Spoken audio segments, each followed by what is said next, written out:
O nível 2 que a gente estava falando, né? O nível 2 já tem alguns atrasos mais significativos, Podem né? haver atrasos motores, Exatamente. né? Uma dificuldade na comunicação, que ele depende mais de uma segunda pessoa para poder se comunicar, né? Ele é verbal, mas às vezes não consegue se comunicar muito bem. É o uso, né, da linguagem expressiva. Então ele precisa de uma segunda pessoa. Ele puxa pela mão, né? Ele te leva até o objeto que ele quer. A marcha dele até o andar é diferenciada, Às muitos vezes na anos pontinha do dos pé. pés.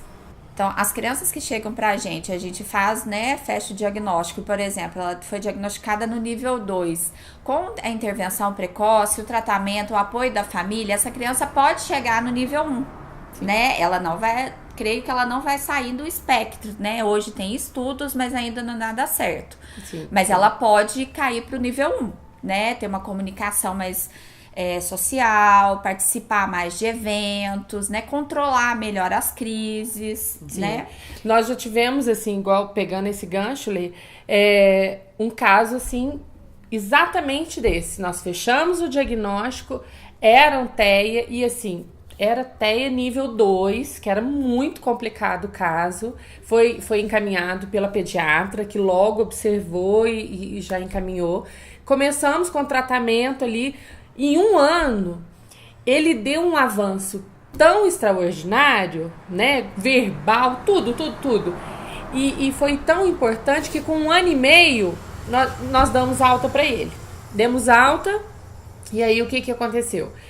Pedimos para que a mãe pudesse mantê-lo nas terapias, né? Para ter uma manutenção.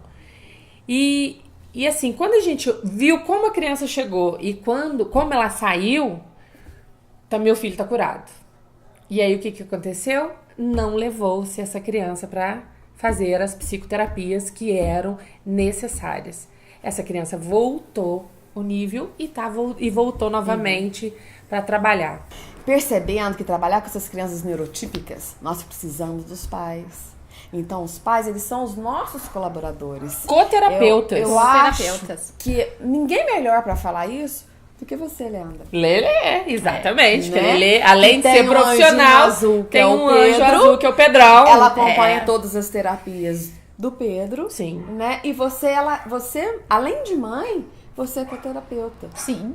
Né? Então, você é melhor, nada melhor do que você para falar sobre como que o Pedro é hoje, como que é o desenvolvimento do Pedro, quais são as terapias que você acompanha o Pedro, que você percebeu. E também, a gente também pode comentar como que é a vida escolar dessa criança. Sim. A gente também, sem o apoio da escola, sem uma devolutiva da direção, sem uma devolutiva do próprio professor, nosso trabalho também não vai muito além. Até porque, né? Às vezes, a gente olha ali, por exemplo, hoje já é possível eu estar aferindo o cognitivo dessas crianças a partir de 2 anos e meio. Então, a partir de 2 anos e meio, eu vou saber como é que é o raciocínio dele executivo e o raciocínio, a escala executiva e a escala de raciocínio.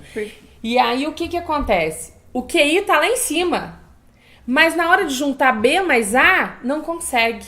Então, por quê? Porque até o próprio exercício, a parte cerebral que é necessária para isso, precisa da flexibilidade cognitiva. E é com essa flexibilidade que eles têm esse déficit. Então, a gente precisa fazer adaptações, né? Mas precisa ter esse feedback da escola, né? Da gente estar fazendo essa troca, né? Fala um pouquinho, Lê. Então, eu também tenho, além de ser profissional que trabalho com essas crianças, eu tenho um filho diagnosticado. O Pedro tem 5 anos hoje, ele foi diagnosticado com 2 anos e meio, mas ele tá dentro do nível 1, né? Ele é um autista que a gente chama de alto funcionamento. E a gente diagnosticou com 2 anos e meio, levando o neurologista, né? Como eu trabalho na área, a gente, né, toda mãe percebe também que a criança vai apresentando um atraso. Então, o Pedro começou a apresentar um atraso na fala, né? E ele convivia muito com adulto. Então, assim, a primeira coisa que eu pensei, vou colocar na escola, mas já me chamou a atenção o atraso da fala. E também outra coisa que me chamou a atenção, ele não respondia se alguém brincava com ele, né? Por exemplo, uma criança hoje, se você chega e tampa o rosto e fala achou, a criança dá risada, né? Às vezes assusta, mas ri depois. Ele não tinha expressão nenhuma, né? Só com os familiares, pessoas mais próximas, pai, mãe, avô, avó, ele sorria. Mas quando era uma pessoa que ele nunca viu, ele às vezes até se escondia. Então a gente resolveu colocar ele na escola, meio período. O Pedro teve uma adaptação muito difícil na escola, chorava muito e também por falta de comunicação, a gente não sabia o que estava acontecendo, que ele chegava em casa, a gente não sabia o que acontecia, que ele não conseguia relatar, né? E sempre quando a gente chegava, ele estava num cantinho brincando sozinho. Eu fui começando a observar esses sinais, né? E com o tempo a gente viu que na escola ele não evoluía, né? Porque uma criança que apresenta atraso na fala, a partir do momento que você coloca ela na escola, ela apresenta uma boa socialização com outras crianças, ela brinca, ela começa a falar. E o Pedro não, ele ainda demorou. Então, a gente colocou com 1 ano e 9 na escolinha, né? Mas com 2 anos e meio, o Pedro começou a falar e falar fluentemente, sem trocas articulatórias, né? Usando plural, bonitinho. Então, já aquilo ali, já falei, peraí. Certinho.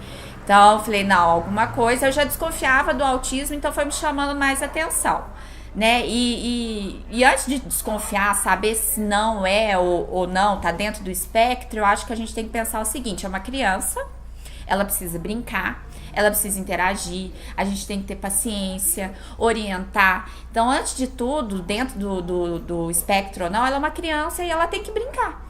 Então, a gente brincava muito com ele, não deixava de sair, saía sempre com ele, ia ao supermercado, padaria, né, ia viajar, levava sempre ele, porque quanto mais a gente ficasse em casa, menos a gente ia trabalhar essa socialização com ele.